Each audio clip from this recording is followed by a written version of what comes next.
Students, 7th standard के 1.3 lesson little girls visor then old people, इस lesson की warming activities हम आज करेंगे।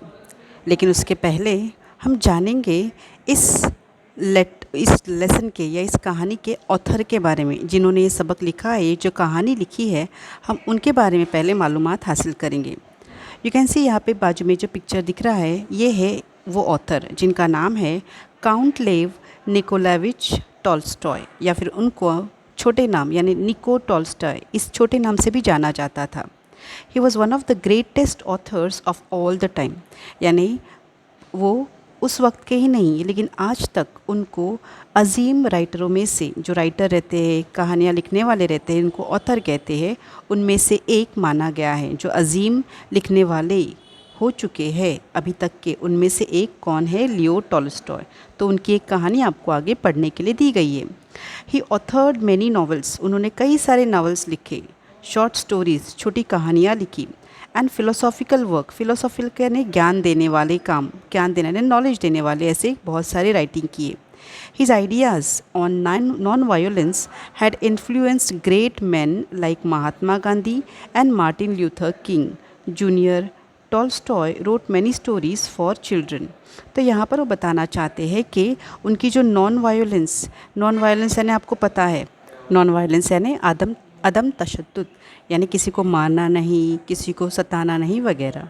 तो उनकी ये जो आइडिया थी, उनकी ये जो सोच थी, इसका असर यानी क्या? इन्फ्लुएंस किस पर हुआ था? Mahatma Gandhi, Martin Luther king, इन ऐसे बड़े बड़े शख्सियत उनको क्या करते थे? फॉलो करते थे। जूनियर टॉल्स्टॉय यानी जब ये छोटे थे तब उन्होंने बहुत सारी कहानियाँ लिखी छोटे बच्चों के लिए, and this is one of them. उसमें से एक कहानी आपको अभी पढ़ने के लिए है। बट ये जो आज की कहानी है, ये कहानी सिर्फ बच्चों को ही नहीं बल्कि this has a message for grown ups too, बड़े लोगों के लिए भी इस कहानी में कुछ ना कुछ मैसेज दिया गया है।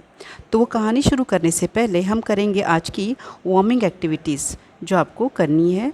देखो वार्मिंग एक्टिविटीज़ में क्या है, देखो आपको दिया गया है दैट आपको पहले ग्रुप बनाने हैं। Each member should write at least 5 reasons why fight occurs, या वाई फाइट्स अकर। फाइट यानी क्या? झगड़े। यानी आपको जो 4 या 6 बच्चों का ग्रुप बनाएंगे, हम यहाँ पे ग्रुप तो नहीं बनाएंगे, हम खुद ही रिसर्च करेंगे कि आखिर बच्चों में झगड़े क्यों होते हैं। जैसे एक वजह दी गई है, 2 children want the same toy, 2 बच्चों को अगर सेम खिलौना चाहिए तो उनमें झगड़े होते हैं। So likewise put together the different reasons written by all group members to make a longer list.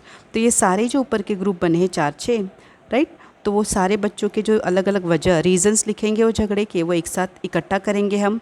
And then now group 1, जो पहला ग्रुप है, वो रीड आउट करेगा क्या? वो सारी list, while other groups compare it with their list, और बाकी के ग्रुप भी अपने ग्रुप से कंपेयर करेंगे। जो कॉमन वाले हैं वो निकाल देंगे, और जो सेम अलग है, जो न्यू वन से नए आइडियाज़ है, वो लिख के लेंगे। अब ये होने के बाद repeat the procedure with all other groups reading all their list. तो ये सारे ग्रुप के साथ यही स्टेप्स, यही काम करना है, और देखना है अगर कॉमन है तो वो निकाल देंगे, और अलग कुछ वजह है झगड़े की तो वो हम क्या करेंगे? रखेंगे। अब उसके बाद हमको क्या करना है? उसके बाद हमको एक लिस्ट मिलेगी। तो यहाँ पर मैंने देखो आपके लिए रीजंस ऑफ फाइटिंग, झगड़े की जो वजह है वो इसमें से 4 दिए हैं। जैसे पहला है to sit on the first bench, ये बहुत कॉमन है, पहले बेंच पे बैठने के लिए क्लास में झगड़े होते हैं। सेकंड, टू स्टील टिफ़िन, दूसरे का टिफ़िन क्लास में चुराया जाता है। टू पुश इन द पडल, बाहर जैसे बच्चे खेलते खेलते मैदान पे गड्ढे में क्या करते हैं? कीचड़ में बच्चों को धक्का भी दे देते। एंड चौथा है to talk to her best friend, आप किसी दोस्त के बेस्ट फ्रेंड के साथ बात करते हैं तो भी किसी किसी को अच्छा नहीं लगता है, जैसे मेरा बेस्ट फ्रेंड मेरा ही रहता है, किसी और का नहीं होना चाहिए, इसके लिए भी झगड़े होते हैं। तो इन चारों वजह को हम क्या करने वाले हैं? अभी आगे दिए गए इस ब्रैकेट में डालने वाले हैं। ठीक है, ये देखो आपको नेक्स्ट उसी पेज पर दिया है, क्लासीफाई द रीजंस। क्लासीफाई यानी अलग अलग करना है, अलग अलग ग्रुप करने में, into trivial and serious. Trivial यानी बहुत ही मामूली वजह, एंड सीरियस यानी संगीन।